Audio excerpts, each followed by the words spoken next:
नमस्कार दोस्तों, आप सभी का स्वागत है हमारे YouTube channel Ram study point पर। आज की वीडियो में हम बात करने वाले हैं बीटीएससी स्टाफ नर्स भर्ती परीक्षा 2025 के विषय में। जी हाँ साथियों, बहुत बड़ी अपडेट निकल कर सामने आ चुकी है बीटीएससी विभाग के द्वारा। जी हाँ साथियों, बीटीएससी विभाग के द्वारा जो भर्ती परीक्षा कंडक्ट कराई गई थी 11,389 पोस्टों के लिए स्टाफ नर्स की, उसका रिजल्ट आखिर तक कब तक जारी किया जाएगा और भर्ती परीक्षा को लेकर कोर्ट का क्या बड़ा बयान आया है और आपका रिजल्ट में डिले क्यों हो रहा है और इसकी एक्सपेक्टेड कट ऑफ क्या रहेगी और किस कैटेगरी में ज़्यादा नॉर्मलाइजेशन देखने को मिलने वाला है और किस सीट में हमको नॉर्मलाइजेशन नंबर ज़्यादा देखने को मिलेगा और इसकी एक्सपेक्टेड कट ऑफ कितनी रहने वाली है। 50,000 अभ्यर्थियों के डेटा के अनुसार हमने एक कट ऑफ बनाई है।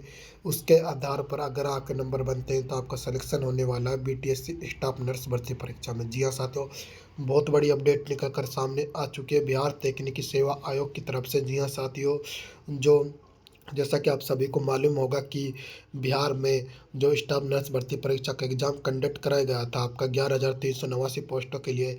ये भर्ती परीक्षा अस्पतालों में की नर्सों की भर्तियों को देखते हुए जो समस्या चल रही है और अस्पतालों में नर्सों की कमी के कारण ये भर्ती परीक्षा कंडक्ट कराई गई थी, ताकि जो सरकारी अस्पताल है बिहार, पटना और राज्यों में उनमें उनमें केवल जो स्वास्थ्य से संबंधित जो भी प्रॉब्लम है, समस्या देखने को मिल रही है, तो इसलिए ये भर्ती परीक्षा कंडक्ट कराई गई थी बीटीएससी आयोग के द्वारा। लेकिन इस भर्ती परीक्षा में जो मामला वो कोर्ट में चला गया था। अब ये मामला क्यों गया था वो भी मैं आपको बताऊंगा और ये आपका रिजल्ट इलेक्शन से पहले आएगा या नहीं और आचार संहिता से पहले आपका रिजल्ट जारी होगा या नहीं वो भी मैं आपको बताऊंगा। तो जैसा कि आप सभी को मालूम होगा कि बीटीएससी स्टाफ नर्स भर्ती परीक्षा के कोर्ट केस को लेकर क्या अपडेट है, रिजल्ट आखिर तक कब तक जारी किया जाएगा और इसकी एक्सपेक्टेड कट ऑफ क्या रहेगी और किस सीट में नॉर्मलाइजेशन मार्क्स देखने को ज़्यादा मिलेंगे। आज हम इन 4-5 जो पॉइंट है इनके आपके एक एक डाउट क्लियर करने वाला हूँ इनसे रिलेटेड। अगर आप अभी तक हमारे चैनल राम स्टडी पॉइंट को सब्सक्राइब नहीं किया, चैनल को सब्सक्राइब कर लीजिए और बेल आइकन को ऑन कर लीजिए ताकि कोई भी अपडेट आपसे मिस ना हो। बिना टाइम वेस्ट किए वीडियो स्टार्ट कर लेते हैं। जैसा कि आप सभी को मालूम होगा कि जो बीटीएससी स्टाफ नर्स भर्ती परीक्षा का एग्जाम हुआ था 11,389 पोस्टों पर इसकी भर्ती परीक्षा कंडक्ट कराई गई थी, जिसमें 95,000 से ज़्यादा लोगों ने इसका आवेदन किया था यानी अप्लाई किया था, जिसके 60% कैंडिडेट यानी कि 95,000 का 60% कैंडिडेट इसका एग्ज़ाम देने गए थे। यानी कि 95,000 का 60% यदि हम निकालते तो 57,000 कैंडिडेट इसका एग्ज़ाम देने गए थे। यदि हम बात करें इसके कंपटीशन की, कितने कैंडिडेटों के बीच में कंपटीशन था, बहुत सारे लोगों का लगातार मैसेज आ रहा था कि इस बीटीएससी स्टाफ नर्स भर्ती परीक्षा में हमको कितने कैंडिडेटों को मात देनी पड़ेगी तब हमारा सिलेक्शन होगा। तो मैं आप सभी को बता दूं कि कंपटीशन निकालने का सिंपल सा फॉर्मूला होता है कि जो प्रेजेंटेशन वाले अभ्यर्थी भट्टे में टोटल पोस्ट है। जी हाँ साथियों, जो आपका प्रेजेंटेशन वाले अभ्यर्थी है 57,000 भट्टे में 11,389 पोस्ट के यदि हम भाग देते हैं तो 5 पर सीट आता है। यानी कि आपको यदि सिलेक्शन लेना है बिहार स्टाफ नर्स भर्ती परीक्षा में तो आपको 4 कैंडिडेटों को मात देनी पड़ेगी, तब आपका पूरा सिलेक्शन होगा बीटीएससी स्टाफ नर्स भर्ती परीक्षा में। जैसा कि आप देख सकते हैं स्क्रीन पर कि 5 कैंडिडेटों के बीच में इसमें कंपटीशन रहा। जो इसका एग्ज़ाम हुआ था आपका 30 जुलाई से लेकर 3 अगस्त तक इसकी परीक्षा कंडक्ट कराई गई थी। जी हाँ साथियों, यहाँ की इसका 5-6 दिन तक इसकी भर्ती परीक्षा कंडक्ट कराई गई थी। आप सभी के मन में एक क्वेश्चन बना हुआ है कि आखिर तक इसका रिजल्ट कब तक जारी किया जाएगा और आपका रिजल्ट है वो इलेक्शन से पहले जारी होगा या आचार संहिता के बाद आपका रिजल्ट जारी होगा। तो उसको लेकर भी आज हम बात करेंगे। जो है इसका आपका एग्जाम हुआ तो 100 मार्क्स का हुआ था।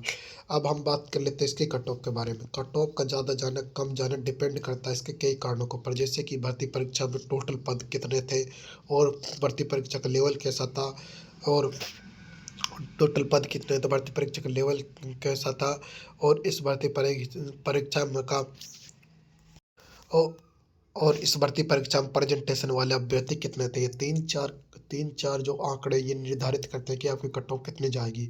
जो आपके मिनिमम क्वालिफाइंग मार्क्स आपके ये रहने वाले हैं जो मैं आपको बताऊंगा। 100 का यदि हम 40% निकालते हैं तो यानी कि 40 मार्क्स आपके होने चाहिए यूआर कैटेगरी में। अगर आपके इससे कम नंबर है तो आपका सिलेक्शन नहीं होगा। मैं अभी से आपको बता देता हूँ बीसी के लिए 36%, यानी कि 100 का 36% निकाल 36 नंबर आपके होने चाहिए बीसी कैटेगरी में। ईबीसी में 34% अनिवार्य है। पीडब्ल्यूडी यानी विकलांग, एससी और एसटी की बात करें 32% तो आपके होने अनिवार्य है। अगर आप इससे नंबर कम आते हैं तो आप अन्य वैकेंसी की तैयारी में जुट जाइए। इस वैकेंसी में आपकी दाल नहीं गलने वाली। जी हाँ साथ ही इसमें उन्हीं कैंडिडेटों का सिलेक्शन होगा जिन्हें रात दिन मेहनत करी है, उनका ही सिलेक्शन होगा। जी हाँ साथियों, और जिन जिन भाई बहनों ने मेहनत की है तो उसको उनका तो आपको सिलेक्शन होगा। वो अपने आप पर विश्वास रखिए। अब हम आपको कट ऑफ बताएंगे जो हम आपको कट ऑफ बताने वाले हैं वे विदाउट नॉर्मलाइजेशन है। जी हाँ साथियों, अगर आपके नॉर्मलाइजेशन मार्क्स को हटा दे तो आपकी क्या कट ऑफ रहेगी। नॉर्मलाइजेशन तो बाद में बढ़ेंगे, तो उससे पहले आपकी क्या कट ऑफ रह सकते हैं वो मैं आपको बताऊंगा। यूआर कैटेगरी के लिए आपके विदाउट नॉर्मलाइजेशन कट ऑफ है। जी हाँ साथियों, विदाउट नॉर्मलाइजेशन ये कट ऑफ रहने वाली यूआर के लिए, यानी कि यूआर जनरल के लिए 60 से लेकर 65, बीसी के लिए 55 से लेकर 60, ईडब्ल्यूएस कैटेगरी 53 से लेकर 58 तक, ईबीसी के लिए 50 से लेकर 55 तक, एससी के लिए 45 से लेकर 50 तक, एसटी के लिए 42 से लेकर 47 तक आपकी कट ऑफ रहेगी। फीमेल की बात करूँ तो आप सारी कैटेगरियों में 5-6 नंबर ऊपर नीचे कर सकते हैं, जैसे कि फीमेल की 50 से लेकर 55 तक रहने वाली सारी कैटेगरियों में। इससे एक 5-5, 6-6 नंबर आप और कैटेगरी में कम कर सकते हैं तो आपकी फीमेल की कट ऑफ आ जाएगी। आप सभी के मन में एक एक क्वेश्चन बटा हुआ है कि क्या इतनी कट ऑफ चाहिए। तो मैं आप सभी को बता दूं कि इसका एग्ज़ाम का लेवल मॉडरेट था। तो मॉडरेट था और इस 5 कैंडिडेटों के बीच में आपका कंपटीशन रहा था। तो इसके जो कट ऑफ है इतने ही रहने वाले विदाउट नॉर्मलाइजेशन के। अगर आपका नॉर्मलाइजेशन ऐड होता है तो आपका ज़्यादा नॉर्मलाइजेशन ऐड होता है 5-6 नंबर एक। अगर आपका नॉर्मलाइजेशन ऐड होता है तो आपका 5-6 नंबर कट ऑफ बढ़ सकते हैं।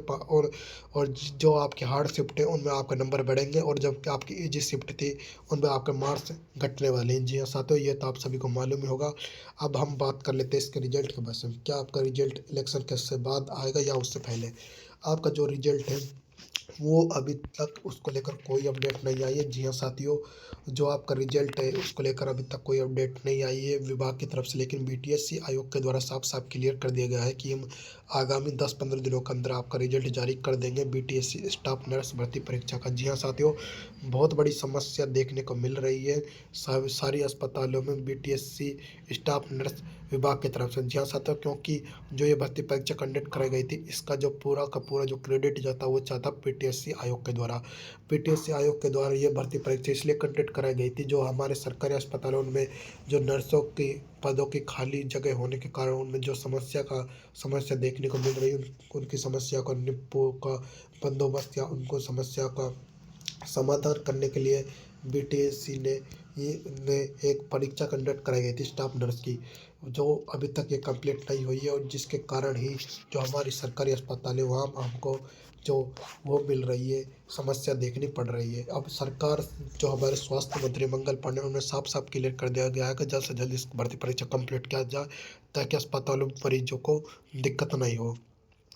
तो आपका रिजल्ट आकर तक बहुत जल्दी हमारे सामने आपका रिजल्ट आने वाला है। जी हाँ साथियों, बहुत बड़ी अपडेट निकल कर सामने आ चुकी है बीटीएस स्टाफ नर्स भर्ती परीक्षा को लेकर। अगर आप हमारे चैनल को अभी तक राम स्टडी चैनल को अभी तक आपने सब्सक्राइब नहीं किया राम स्टडी पॉइंट चैनल को, तो अभी आप सभी से मैं गुजारिश करता हूँ कि हमारे चैनल को पहले तो सब्सक्राइब कर लीजिए और बेल आइकन को ऑन कर लीजिए ताकि कोई भी अपडेट आपसे मिस ना हो। बिना टाइम वेस्ट का वीडियो समाप्त करते हैं। जय हिंद साथियों।